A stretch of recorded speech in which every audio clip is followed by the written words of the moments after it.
Cassette के माध्यम से दंग लीला का आख्यान श्रवण कराने जा रहे हैं।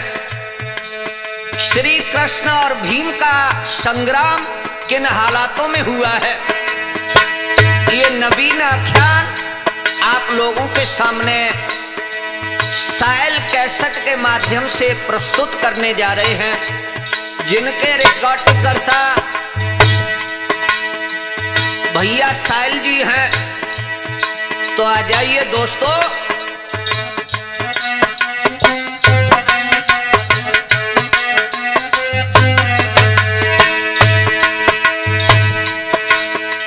सिद्धि श्री गजनायक सुमिरू साइक बनो कलम के आए, गिन गिन अंक लिखत आला में कोई छंद बिगड़ न जाए।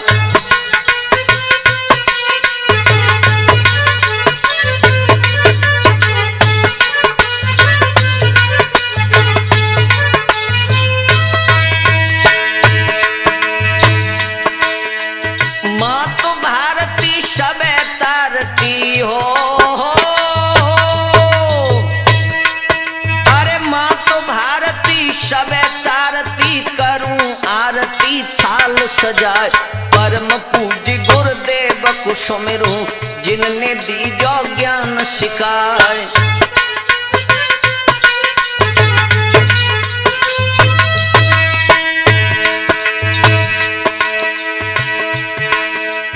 जय हनुमान वीर है अनंता, बिगड़ी बनता दियो बनाए।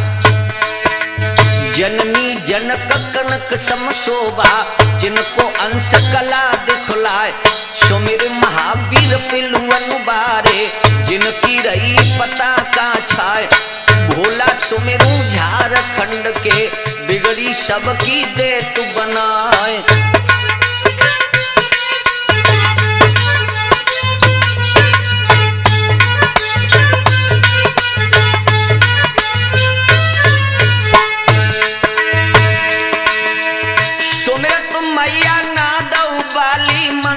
देवी संग मनाए, अलख निरंजन परमेश्वर को करत वंदना शीश नवाए।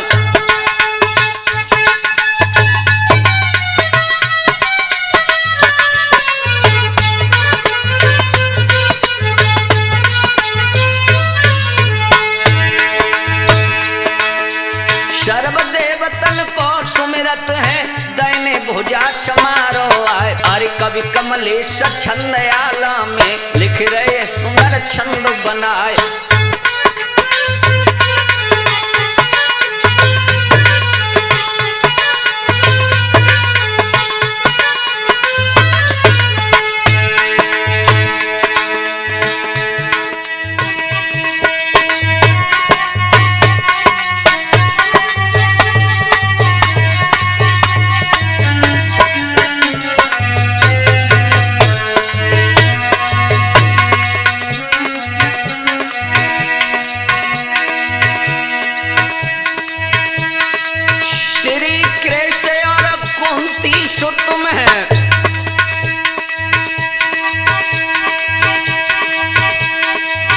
कैसे भयो घोर संग्राम, कैसे घोड़ी बनी अपसरा, कैसे गिरी स्वर्ग में आनी।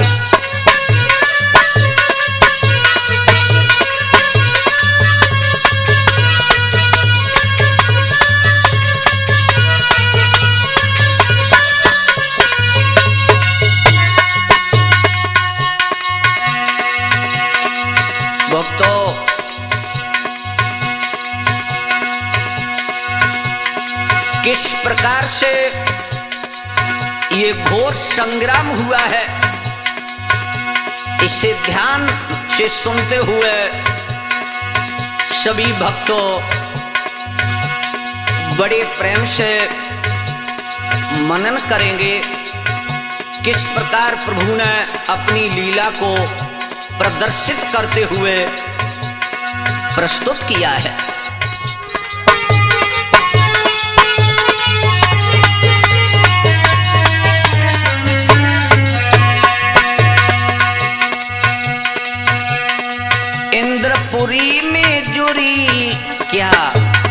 महफिल। इंद्रपुरी में जुड़ी एक महफिल, देखन में तो बड़े चित्रनौना। और इंद्रपुरी में जुड़ी एक महफिल, देखत में जे बड़े चित क्यों ना। होता है गान रसायन के, जिनके अतनी के मधुरे नैना।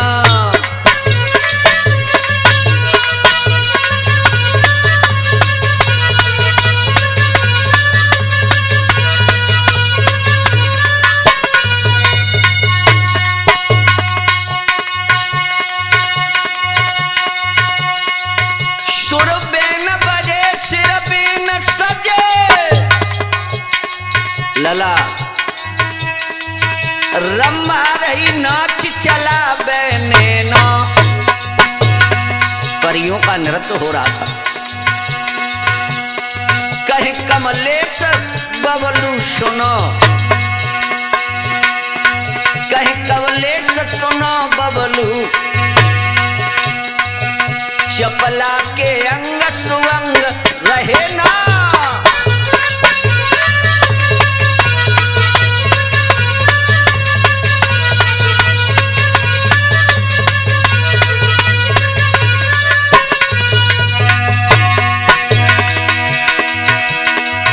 अरे नाना भांति रसीले गाना, रम्मा रही मेनका गाई। धिक तबला की जो बाजे, पायल झनक झनक रह जाई।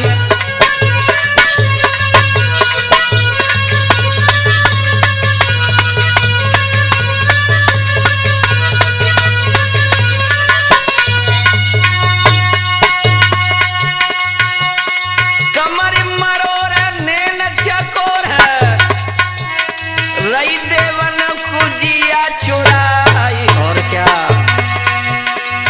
अरे सुंदर सजरा नैन न कजरा, मजरा कह तक कहीं ना जाई।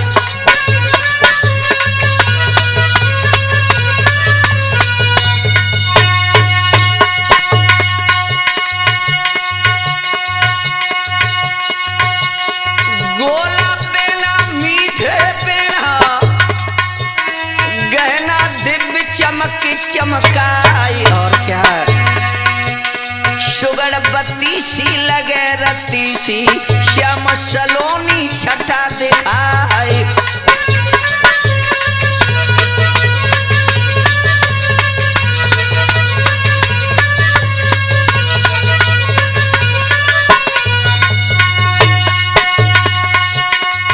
अरे हो तत्वा छोरागत सभा में, आगे रहे बबलू तो सुनाई।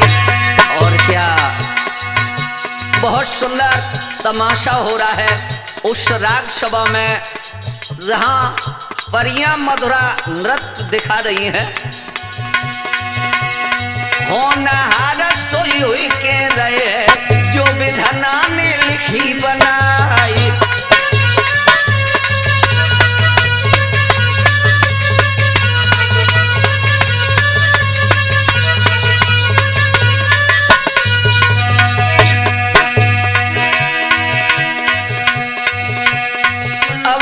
उसी समय महफिल में मुनि, अब तो उसी समय महफिल में मुनि दुर्वासा पहुंचे हैं। अब तो उसी समय महफिल में मुनि दुर्वासा पहुंचे हैं।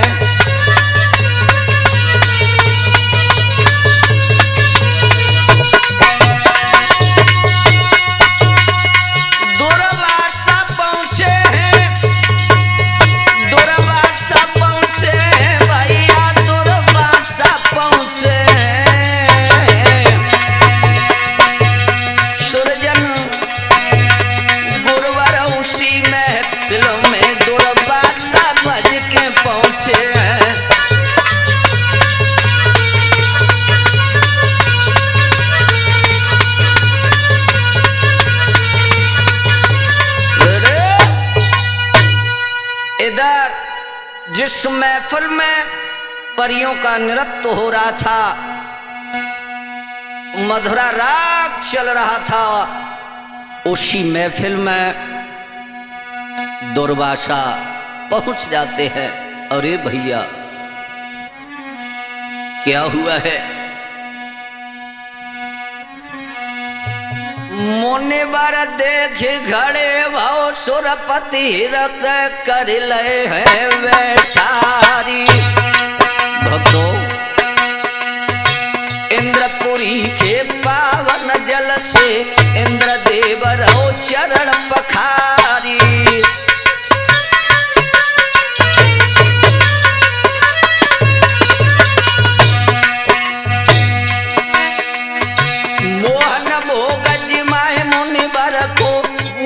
कुशल समारी बाई समय के अजवर सामे धरो में न का पैर समारी।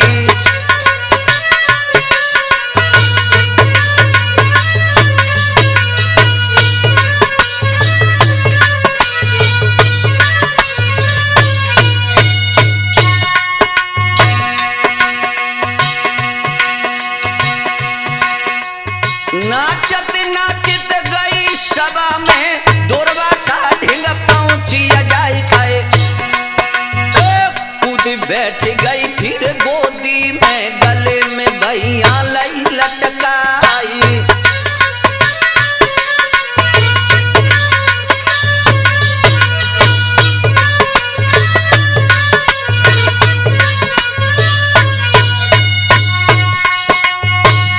इधर अप्सरा दुर्वासा की गोदी में बैठ गई और गले में भैया डाल ली। अरे भैया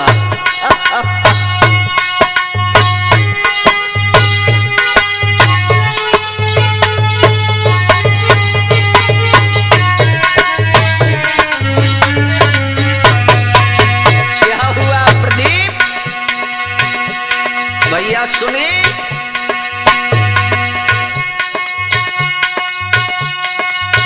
मंद मंद मुझसे क्या बन लागी, तिरछी अखियां रही चलाए। और क्या ये गति देखी आज मुनि जी ने, जल गए कस के दबका जाई।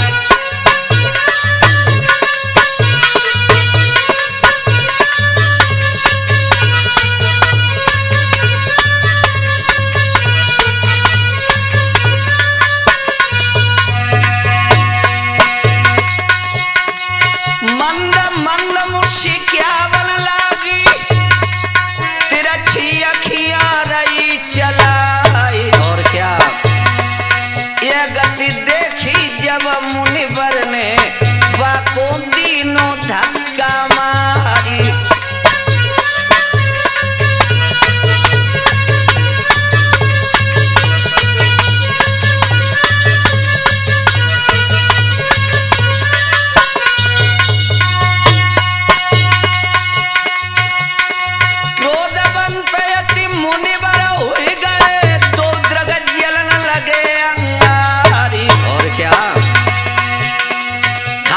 कमंडल से जल लेकर तरव दुर्वासा कई उचारी।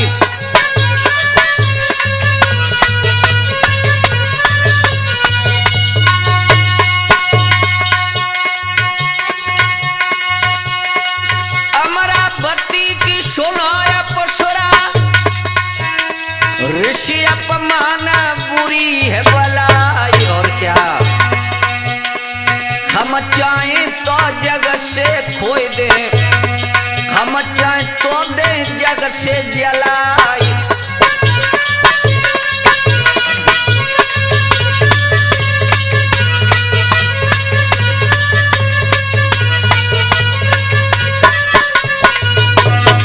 दुर्वासा ने खुले शब्दों में कहा, अमरावती की सुनो अपसरा, ऋषि अपमान है बुरी बलाई। और हम चाहें तो जग से खोई दे, चाहे तो हम देवे जलाई।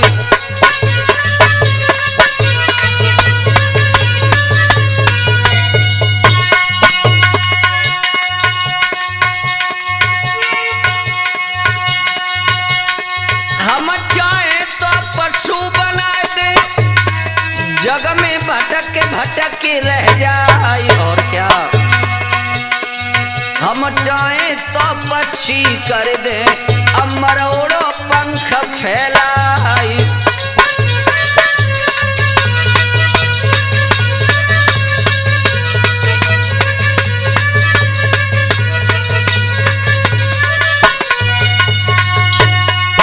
इधर जाओ, दुर्वासा के ये वचन सुने हैं नौजवानों। अरे भैया, अप्सरा तो घबरा गई और हाथ जोड़ के प्रार्थना करने लगी।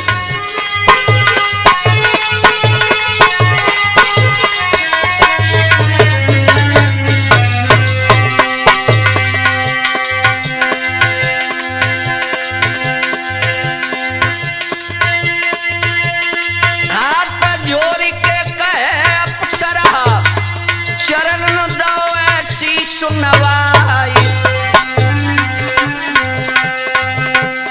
हमसे भूल भई है भारी, कैसु क्षमा देव करवाई।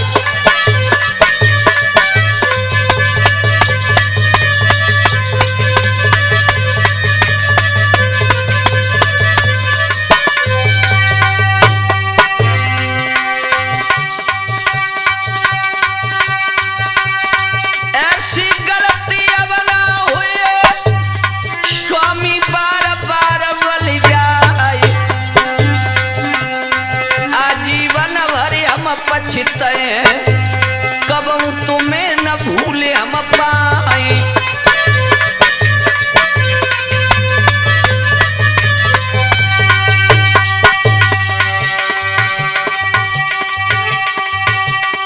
एकल मानी दुर्वासा ने जल को छीटा दो लगाई। काहे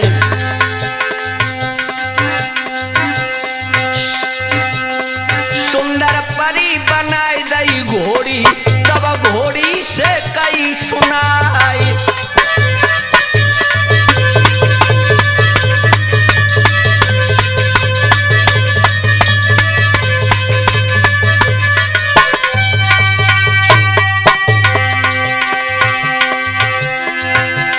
मृत लोक में अब तुम जय हो, पूरी द्वारिका धाम खाए। और क्या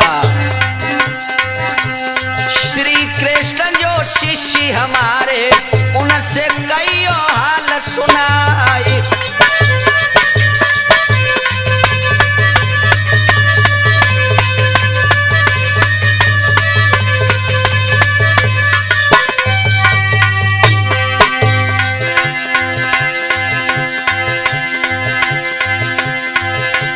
चक्र कमंडल गदा भीम की, जिस दिन लड़ा समर में जाए। और क्या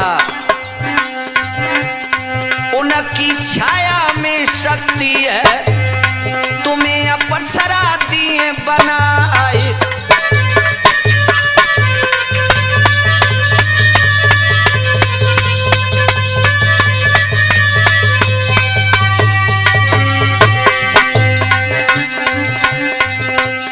भैया पलकी न लगी है देर की, घोड़ी धरनी पे आई गई है।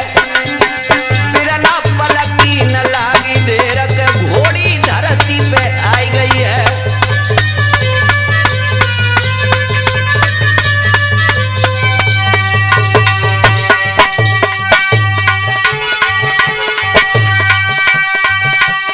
धरती पे आई गई है, क्या घोड़ी धरती पे आई गई है, क्या घोड़ी धरती पे आई गई है। भैया बबलू पलकी लगी न देर के, घोड़ी धरती पे आई गई है। भैया इधर दुर्वासा ने श्राप दे दिया और उस अप्सरा को घोड़ी बना दिया और ये भी बता दिया कि द्वारका में जब भगवान कृष्ण पधारेंगे उस ब्रज भूमि पर अवतार लेकर, तब एक दिन भूतल पर घोर संग्राम होगा। प्रभु का चक्र सुदर्शन और भीम की गदा जब खटकेगी, समझ लो तभी तेरा उद्धार हो सकता है। और ये सत्य है भक्तों, किसी संत महात्मा विद्वान का अपमान नहीं करना चाहिए, इसका परिणाम बहुत गलत निकलता है। यहां तक बता दिया, संत की निंदा का फल ऐसा,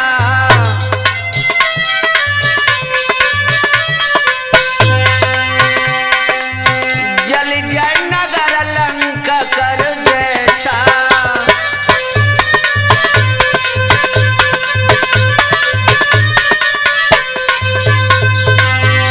संत की निंदा जो करते हैं उनका सर्वनाश हो जाता है, सर्वनाश।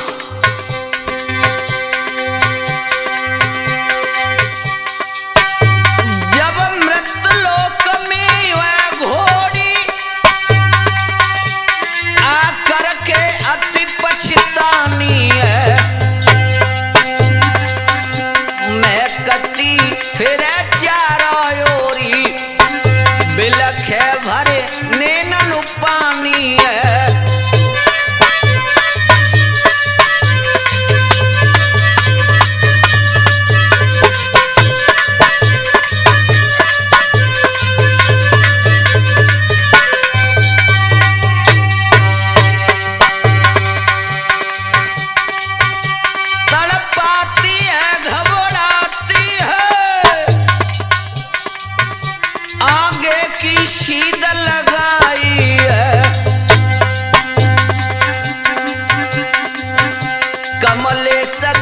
सुन ले ओ बबलू,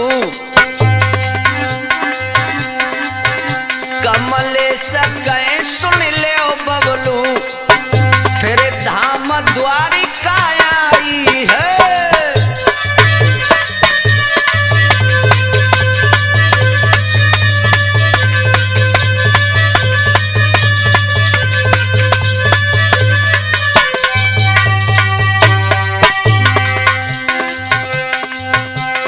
इधर वो जाओ द्वारका धाम में पहुंची है। अरे भैया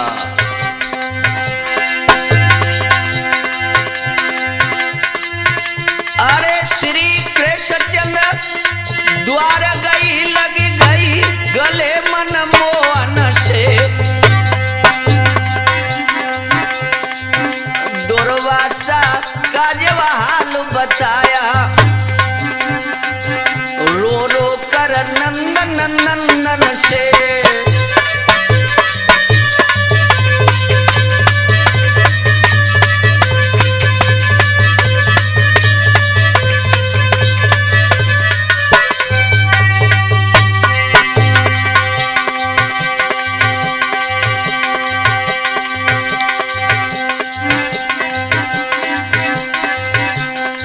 भैया रोए रोए के सवाल आज देखो आने बताओ है,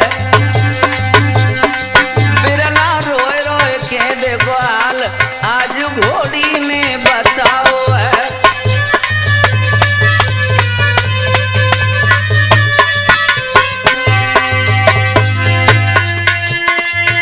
अप्सरा ने बताओ है, अरे घोड़ी ने बताओ है। सुनीला रोए रोए के सवाल आज वह घोड़ी ने बताओ है।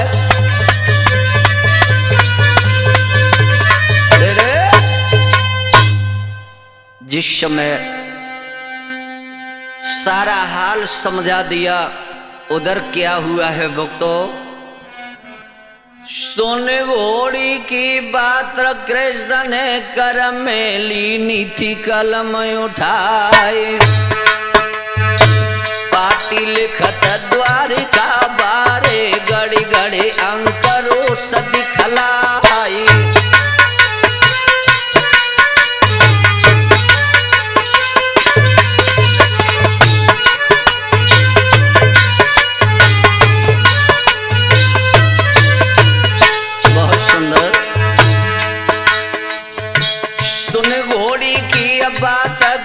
चले घर में नीति कलम उठाए,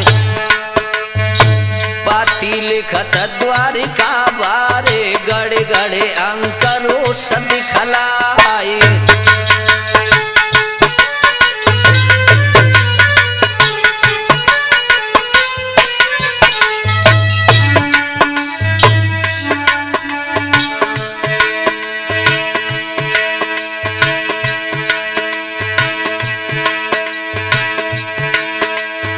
जो कोई पकड़े जा घोड़ी को हो,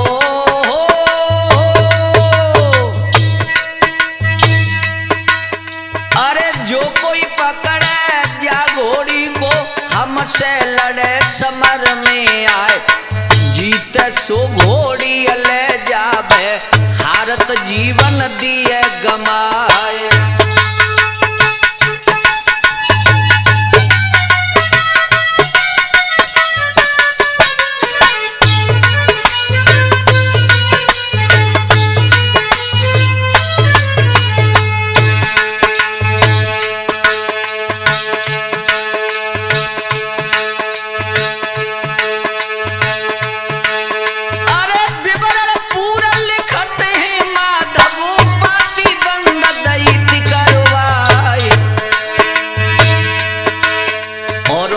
लिफाफा मेरे खत करके ऊपर दस्तखत दिए बनाए,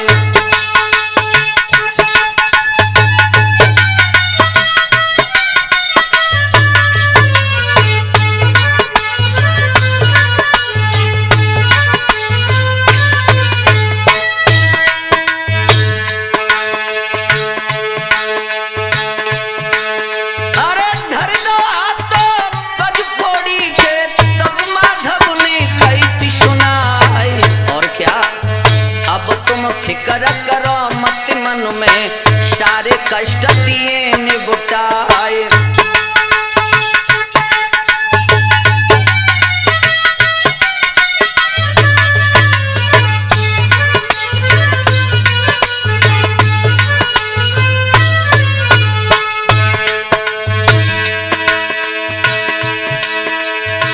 पाती बांध गले में दीनी हो,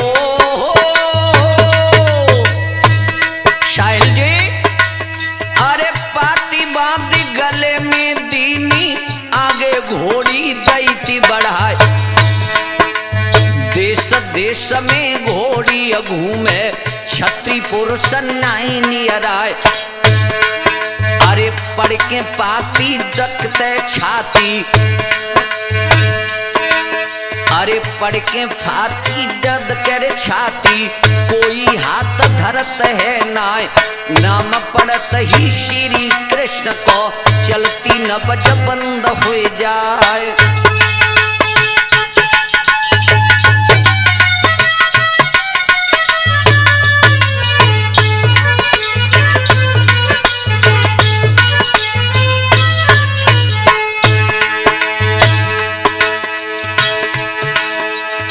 कौन सूरमा है जगमाई हो,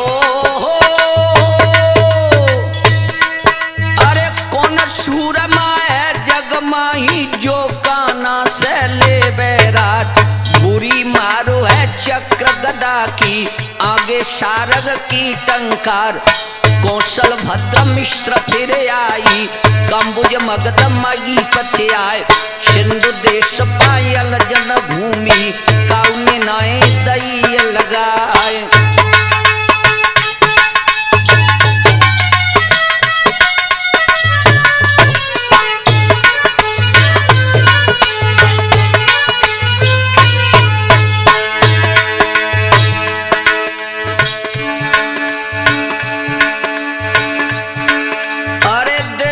देश में घोड़ी घूमे, छत्ती पुरुष नियराए खाए, पढ़ के पातिर दद के छाती, कोई हाथ धर तू है नाए।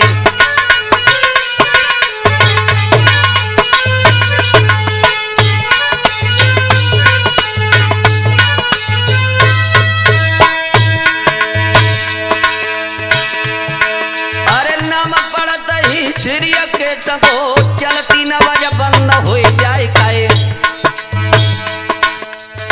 कौन सूरमा है जग माही जो काना से ले बेरा बुरी मारो है चक गदा की आगे सार सकी टंकार अरे कौशल भद्र में फिर आई कम्बुज मगध गैयरा के देश गंधार कबूल में अंग देश में पहुंची जाए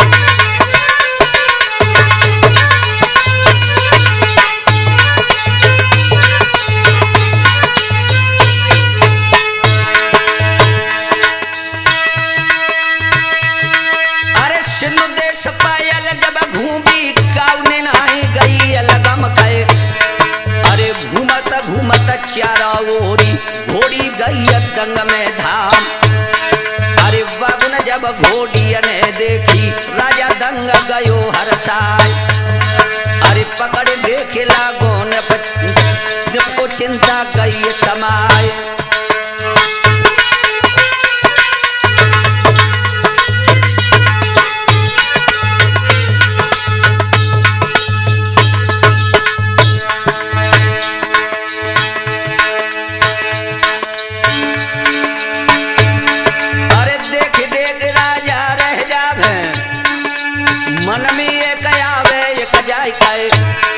अरे कोनल कटे रची विधाता सब सुंदरता दैती दिखाई अरे कूद सवार भाई और घोड़ी पे घोड़ी देती छलांग लगाए अरे होश बंद राजा के हो गए नीचे गिरो तमारो खाए अरे नजर घूम गई है रे राजा की गले में पाती पड़ी दिखाए अरे पाती खोले पड़ी राजा ने एकदम गयो सना को खाए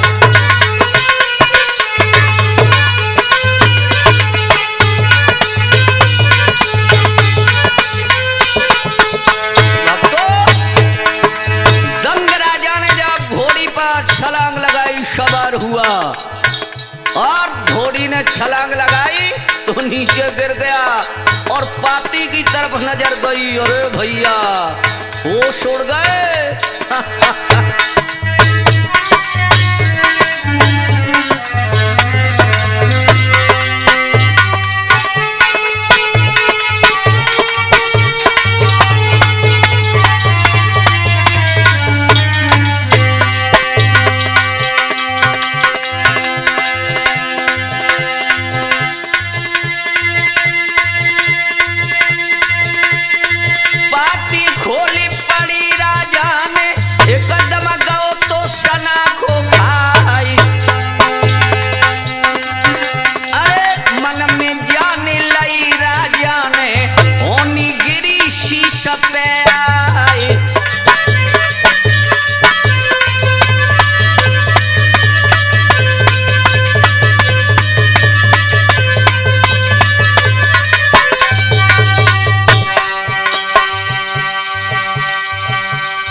क्या तब घोड़ी बोलन लागी राजा सुनियो कान लगाए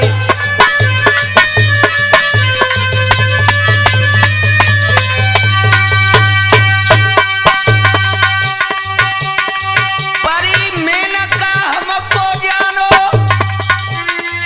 इंद्रपुरी में वास हमारे श्राप लगो मुनि दुर्वासा को उन्होंने कर दई मिट्टी मारी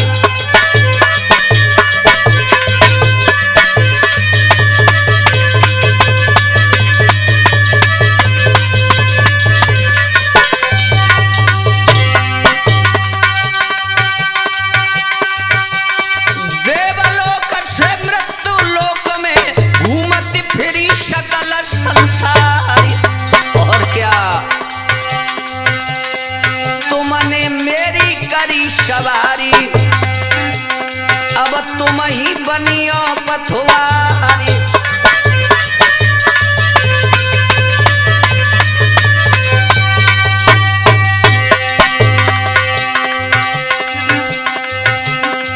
आने लगी है सुपाती में हुआ श्री कृष्ण से रार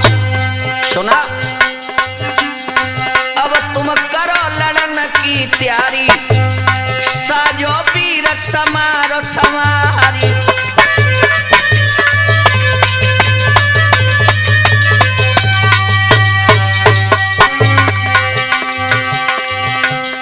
सुन के बचन आज घोड़ी के मैं पति शीशत। जिस समय घोड़ी के वचन सुने हैं, सुन के वचन आज घोड़ी के मैं पति शीश धरन दो मारी।